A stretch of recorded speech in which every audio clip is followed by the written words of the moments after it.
अपने पड़ोस के राजा चंद्रसेन पर बिना कारण ही चढ़ाई कर दी। अपने राज्य का विस्तार करना ही इस लड़ाई का कारण था। राजा चंद्रसेन अहिंसा का पुजारी था। उसने सोचा कि युद्ध करने से हजारों आदमी मारे जाएंगे, इसीलिए वह राज्य तथा राजधानी को छोड़कर रात के अंधेरे में वहां से चला गया। उसने सन्यासियों का रूप बनाया और काशी जाकर एक मंदिर में रहने लगा। राजा के साथ उसकी रानी भी थी। रानी पतिव्रता थी। संकट के समय में अपने पति को अकेला छोड़कर वह मायके नहीं गई। साध्वी वेश में राजा के साथ ही रहने लगी। रानी गर्भवती थी। 9 महीने बाद एक पुत्र पैदा हुआ। राजा ने उसका नाम रखा सूर्यसेन। जब सूर्यसेन कुछ बड़ा हुआ तो उसे शिक्षा प्राप्त करने के लिए हरिद्वार के एक गुरुकुल में भेज दिया गया। एक दिन काशी नरेश को पता चला कि राजा चंद्रसेन अपनी रानी के साथ साधु वेश में उसी काशी में रहता है। राजा बड़ा ही क्रोधित हुआ। उसने दोनों को गिरफ्तार करवा लिया और दोनों को फांसी की सजा सुना दी गई। यह समाचार पाकर उनका पुत्र सूर्यसेन हरिद्वार से आया और माता पिता के अंतिम दर्शन करने के लिए जेल खाने में गया। अपने पुत्र को प्यार करके पिता ने उसे उपदेश दिया और बोले, बेटा, पहली बात, ना अधिक देखना ना थोड़ा देखना। दूसरी बात, हिंसा कभी प्रतिहिंसा के द्वारा पराजित नहीं होती। तीसरी बात, लड़ाई को लड़ाई के द्वारा जीता नहीं जा सकता। चौथी बात, जवाबी शत्रुता से शत्रुता नहीं मिट सकती। और पांचवी और अंतिम बात, हिंसा, लड़ाई और शत्रुता को प्रेम से ही जीता जा सकता है। इसके बाद राजा चंद्रसेन और उनकी पत्नी को फांसी दे दी गई। उनका बेटा सूर्यसेन कुछ समय तक जंगलों में भटकता रहा। कुछ समय बीतने पर वह एक जवान युवक बन चुका था। तब राजकुमार सूर्यसेन ने कुछ सोच समझकर काशी नरेश के महावत के यहाँ पर नौकरी कर ली। काशी नरेश को मालूम न था कि राजा चंद्रसेन का कोई पुत्र भी था। सूर्यसेन को मुरली बजाने का बड़ा ही शौक था। वह प्रातः 4 बजे प्रतिदिन उठ जाता और बड़े ही प्रेम से मुरली बजाया करता। एक दिन उसकी मुरली की मधुर आवाज काशी नरेश के कानों में जा पहुंची। राजा ने महावत से पूछा, तुम्हारे घर में मुरली कौन बजाता है? महावत ने कहा, एक आवारा लड़के को मैंने नौकर रख लिया है। हाथियों को पानी पिलाता है, वही मुरली भी बजाता है। काशी नरेश ने जब सूर्यसेन को देखा तो उसकी लंबी कदकाठी और तगड़ा शरीर देखकर उसे अपना अंगरक्षक बना लिया। सूर्यसेन को कुछ दिनों तक प्रशिक्षण दिया गया। उसके बाद वह राजा का अंगरक्षक बन के अपने कर्तव्य का पालन करने लगा। एक दिन की बात है, काशी के राजा अपने कुछ साथियों और अपने अंगरक्षक को लेकर जंगल में शिकार खेलने गए।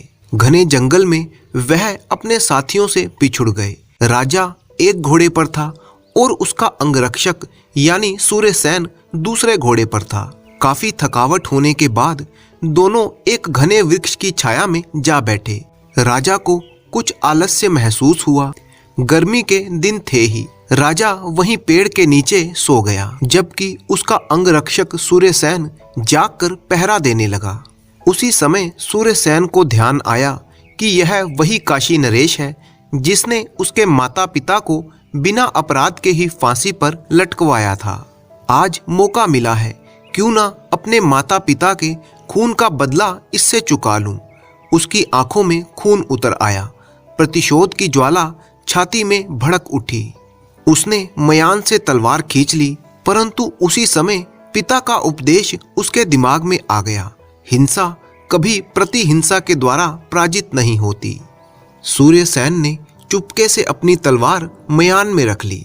वह अपने पिता की कही हुई बात को झुटला ना सका। उसी समय राजा की आंखें खुल गई। बैठकर काशी नरेश ने कहा, बेटा, बड़ा बुरा सपना देखा मैंने। ऐसा मालूम हुआ कि तुम मेरा सिर काटने के लिए अपनी नंगी तलवार हाथ में लिए हो। सूर्यसेन ने फिर से तलवार खींच ली और बोला, आपका सपना गलत नहीं था। मैं राजा चंद्रसेन का राजकुमार हूँ। आपने बिना अपराध मेरे साधु स्वरूप माता पिता का वध करवाया। मैं आज उसका बदला लूंगा। जब तक आप अपनी तलवार म्यान से निकालेंगे तब तक तो मैं आपका सिर धड़ से जुदा कर दूंगा। आपके अत्याचार का बदला लेना ही चाहिए। दूसरा कोई उपाय ना देख राजा ने हाथ जोड़े और कहा, बेटा मुझे क्षमा कर दो। मैं तुमसे अपने प्राणों की भिक्षा मांगता हूँ। मैं आज तुम्हारी शरण में हूँ। अगर मैं आपको छोड़ता हूँ तो आप मुझे मरवा डालेंगे। नहीं बेटा, विश्वनाथ बाबा की शपथ, मैं तुमको कोई भी सजा ना दूंगा। इसके बाद दोनों ने हाथ में हाथ पकड़कर अपनी प्रतिज्ञा निभाने की शपथ खाई। सूर्यसेन ने अपना सारा भेद खोल दिया। अंत में कहा, मरते समय मेरे पिता ने मुझे जो उपदेश दिया था उसी के कारण आज आपकी जान बच गई। राजा ने प्रश्न किया, वह क्या उपदेश था? सूर्यसेन ने कहा, अधिक ना देखना, ना थोड़ा देखना। हिंसा को कभी प्रतिहिंसा के द्वारा पराजित नहीं किया जा सकता। राजा ने पूछा, इसका क्या अर्थ है? सूर्यसेन ने समझाया, अधिक ना देखने का अर्थ है कि हिंसा को अधिक दिनों तक मन में नहीं रखना चाहिए। ना ही थोड़ा देखना का मतलब है कि अपने बंधु या मित्र का जरा भी दोष देखकर उससे सहज ही संबंध मत तोड़ना। अब रहा, हिंसा को प्रतिहिंसा के द्वारा पराजित नहीं किया जा सकता। इसका अर्थ प्रत्यक्ष है। यदि मैं आपको प्रतिहिंसा की भावना से मार डालता तो परिणाम यही होता कि आपके पक्ष वाले मुझे मार डालते। आज मेरे पिता के उपदेश ने हम दोनों के प्राण बचा लिए। जवाबी शत्रुता से शत्रुता मिट नहीं सकती।